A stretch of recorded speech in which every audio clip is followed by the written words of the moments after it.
Election result రోజు మనం ఎక్కువగా వింటుంటాం డిపాజిట్ గల్లంత అయింది అని.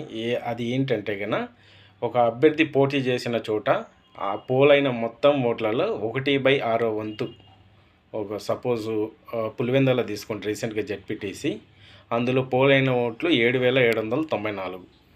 దాంట్లో వైసీపీ అభ్యర్థికి వచ్చింది 683. అంటే డిపాజిట్ గల్లంత అయింది. అతనికి రావాల్సింది 7,794 ఓట్లలో 1,299 ఓట్లు రావాలి. అంటే 1/6 వంతు ఓట్లు రావాలి. కానీ ఆ ఓట్లు రాలే కాబట్టి అతనికి డిపాజిట్ గల్లంతైంది. అంటే డిపాజిట్ చేసిన అమౌంట్ ఈసీ ఎలక్షన్ కమిషన్ వెనక్కి ఇయ్యదు. ఎవరైతే ఆ ఓట్లు తెచ్చుకుంటారో 1/6 వంతు ఓట్లు ఆ అభ్యర్థికి ఆ డిపాజిట్ అమౌంట్ అనేది రిటర్న్ ఇస్తుంది.